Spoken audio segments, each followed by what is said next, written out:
נציב יום, שנים בת כוכבית, רפואה שלמה, והתקיים בהם הכתוב אשתך כגפן פוריה בירכתי ביתך, בניך כשתילי זיתים סביב לשולחניך, שיפרו וירבו בבנים ובנות, בתורה, במצוות ומעשים טובים, וימצאו חן ושכל טוב בעיני אלוהים ואדם, אמן.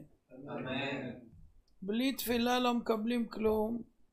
חלק מ"א.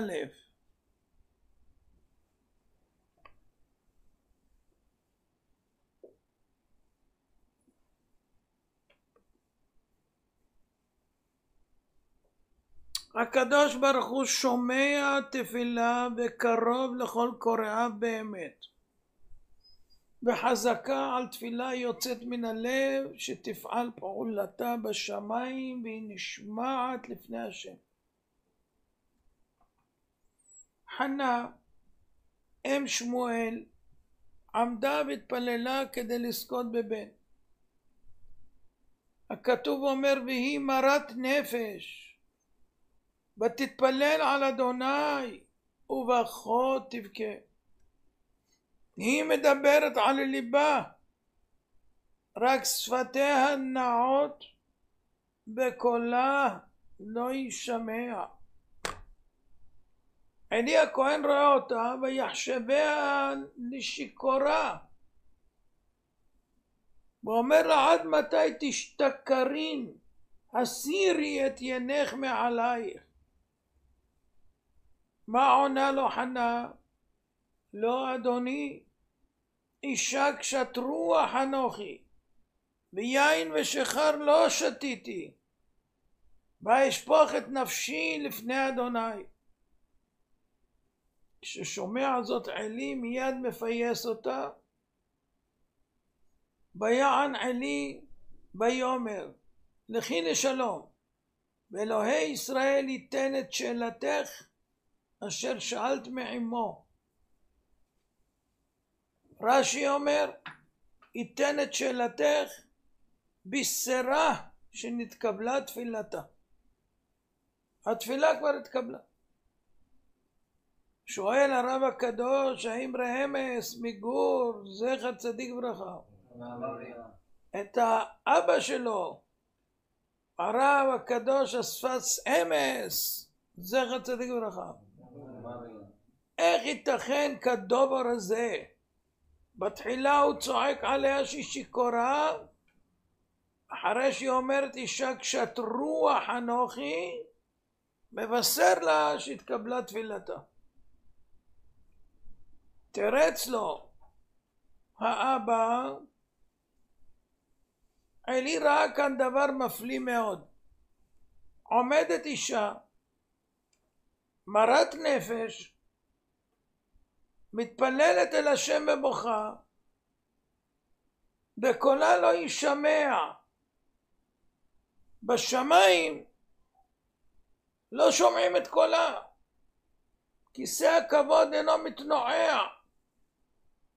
דבר כזה לא ייתכן.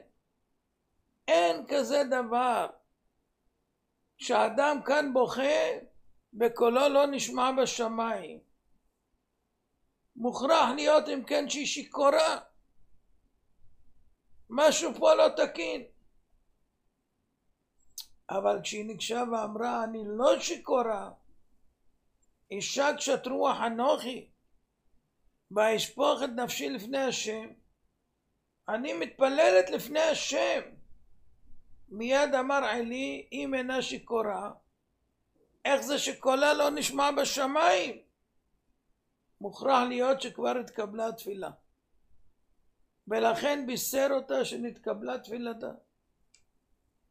ההבנה הזו על כוח התפילה שהיא מוכרחת להישמע בשמיים, אנחנו צריכים להחדיר את זה ללב, שיהיה לנו ברור. כל תפילה שבוקעת מן הלב ואם מצטרף לזה עוד בכי, אין דבר כזה שחוזרת ריקה. התורה מספרת שישראל היו משועבדים לעבודת פרך במצרים, כתוב ויאנחו בני ישראל מן העבודה ויזעקו ותעל שבעתם אל האלוהים. מה לומדים מלשון הפסוק? אומר רבי יהודה עדס שליטה, בני ישראל לא זעקו מתוך רצון להגיע לשלמות, ולא מתוך כוונה לחזור בתשובה, אלא הם זעקו מן העבודה, מחמת עבודה קשה, לא יכלו כבר לסבול את הצער, ועל זה כתוב ותעל שבעתם אל האלוהים. זה צריך לעודד אותנו. הקדוש ברוך הוא מקבל תפילות גם כשהן באות להיגאל מן האיסורים. ובשעה שהשם נגלה למשה רבנו ומצווה אותו על השליחות, הוא מדגיש לו, ואת צעקתם שמעתי מפני נוגסיו, כי ידעתי את מכאוביו. זאת אומרת, הזעקה הייתה מתוך הנוגסים והמכאובים. הוא אומר, כזאת תפילה אני שמעתי. בפרשת וארא, כששולח הקדוש ברוך הוא את משה, הוא אומר לו, וגם אני שמעתי את נאקת בני ישראל, אשר מצרים מעבידים אותם. רואים שאם יהודים נמצאים במצוקה, וזה הדבר היחידי שמביא אותם להתפלל, גם כן התפילה מתקבלת. מה הרעיון פה? עצם ההכרה שבשעת מצוקה צריך לפנות לשם יתברך. האמונה הזאת וההכרה של היהודי שהכתובת להישמר מהמציקים זה הקדוש ברוך הוא, זה סיבה כבר שמצדיקה שהתפילה תתקבל. לא פונה למשטרה ולא לזה ולא פונה למי שיכול להועיל, מי שיכול להציל. בכל יום אנחנו מזכירים בתפילה, ואת זעקתם שמעת על ים סוף. מה הייתה הזעקה בים סוף? מצרים מצד אחד, הים מצד שני, פוחדים פחד מוות, צועקים לשם, ואת זעקתם שמעת על ים סוף. אז לפני שמתחילים את התפילה כתוב שזעקה מועילה, צריך לזעוק, לא לסיים מהר או להחזיק את הסידור כאילו עוד לא סיימת, צריך לזעוק. ללמדנו שזעקה מתוך הכרה שהשם יתברך הוא המושיע, זו הסיבה לקבל את התפילה. הרמב"ם פרק א' מלכות תפילה פותח ואומר, מצוות עשה להתפלל בכל יום. בהלכה השנייה כותב, חיוב מצווה זו כך הוא, שיהא אדם מתחנן ומתפלל בכל יום, ומגיד שבחו של הקדוש ברוך הוא, ואחר כך שואל צרכיו שהוא צריך להם, אבל איך מבקש? בבקשה ובתחינה, ואחר כך נותן שבח והודיה לשם על הטובה שהשפיעה לו, כל אחד לפי כוחו.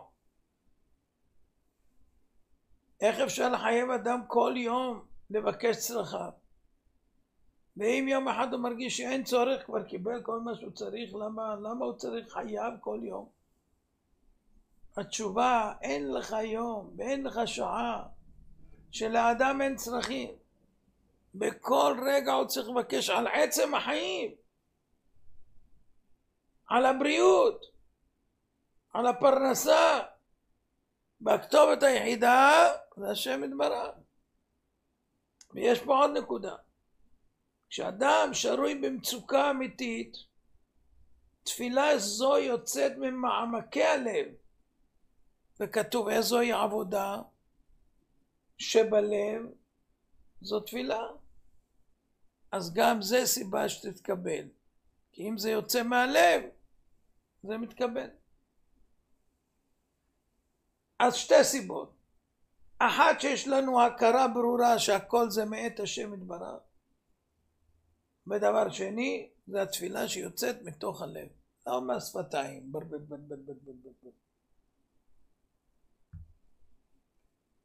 בפרשת שמיני נאמר, ויבוא משה ואהרון אל אוהל מועד, ויצאו ויברכו את העם, וירא כבוד אדוני אל כל העם. מביא רש"י דבר אחר, כיוון שראה אהרון שקרבו כל הקורבנות ונעשו כל המעשים ולא ירדה שכינה לישראל, היה מצטער ואמר, יודע אני שכעס הקדוש ברוך הוא עליי, ובשבילי לא ירדה שכינה לישראל. אמר לו למשה, משה אחי, ככה עשית לי, כשנכנסתי ונתביישתי, מיד נכנס משה עמו, וביקשו רחמים, וירדה שכינה לישראל. מבואר, שכתוצאה מזה שנכנסתי ונתביישתי, התפלל אהרון תפילה יוצאת מן הלב, הדרגה הכי גבוהה בתפילה, ולכן זכו שתשרה שכינה בישראל. בשנת תש"ח התנהלה מלחמה קשה בארץ. הגיע יום אחד ידיעה שהערבים נמצאים כבר בשכונת שייח ג'ראח, קרוב מאוד למקום הימצאותם של יהודים, והזעיקו את כל השכנים, אנשים, נשים וטף, לבית הכנסת. והרב דרש בפניהם ואמר, אני מבקש מכל אחד ואחד שיפנה לשם יתברך בשפה שהוא רגיל בה, בעברית, בערבית, בכל שפה שהיא. הזעקה הייתה גדולה ומרה, מעל 100 אנשים, כולם צועקים ובוכים ליד ארון הקודש הפתוח. תפילה זו יצאה מן הלב, וכשיצאו מבית הכנסת התבשרו, הערבים נסוגו. הערבים נסוגו. כשזה מכל הלב, רחמנא ליבא, זה מה שהוא רוצה. איפה הלב שלך? דבר איתי מהלב, אל דבר איתי מפה. מפה דבר עם מי שאתה רוצה, איתי דבר מהלב. איזוהי עבודה שבלב? זו תפילה. תפילה זה רק מהלב. אין לב, אין תפילה, אין שום דבר. אז צריך ללמוד איך להתפלל מהלב. מתי יש תפילה כזאת? כשיש לנו הכרה שאנחנו באמת עומדים לפני השם יתברך בשמי מרומים, בהכנעה, ויודעים שהכל הכל הכל הכל הכל הכל מסור בידו. מדי שאנשים נגיד יש להם הערב איזה אירוע משפחתי, על הבוקר הם כבר שמחים, היום בערב יש לנו אירוע וזה וזה. האם הם מתפללים בכלל שהם יזכו להגיע לאירוע? בטוח, יש להם אירוע, מה זה כתוב? יש אירוע. צריך להתפלל על כל הצרכים. זה לא, שום דבר לא ברור. שום דבר לא מתנהל כמו שאתה חושב. צריך להרגיל את עצמנו שעל כל דבר צריך להתפלל. ואמרנו, אפילו בהליכה, בכל מקום. דבר עם השם. תראה לו שאתה יודע, אתה מודע, שרק ממנו הכל. זה מה שהוא רוצה, הוא רוצה קרוב השם בכל קורא. תקרא לו, תקרא לו. הוא קרוב, קרוב, קרוב, קרוב, ממש קרוב. הוא רוצה לתת, רוצה לתת. אבל הוא רוצה לראות שזה באמת. באמת זה רק מהלב. בשפתיים זה שום דבר, גם הציפורים עושות ציפ ציפ ציפ. זה לא, מהלב. איך מגיעים לזה? כשיש הכרה. למשל, עבדו, עבדו, עבדו, עבדו את השם בשמחה, עבדו, עבדו, עבדו, עבדו את השם בשמחה, בואו לפניו, לפניו ברננה, בואו לפניו ברננה, בואו לפניו, לפניו ברננה, בואו לפניו ברננה.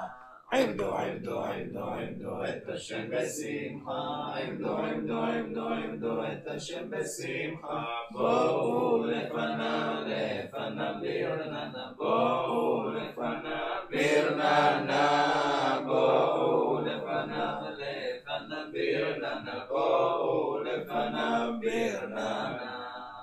קיבלתי ידיעה מאבי שמעוני, שבוע טוב לרב היקר.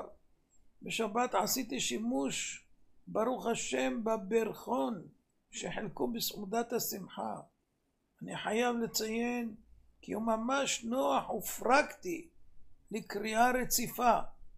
יישר כוח לעוסקים במלאכה. בעזרת השם יתברך יצא גם סידור תפילה במקצוענות ובמחשבה. שיהיה שבוע טוב לכולם.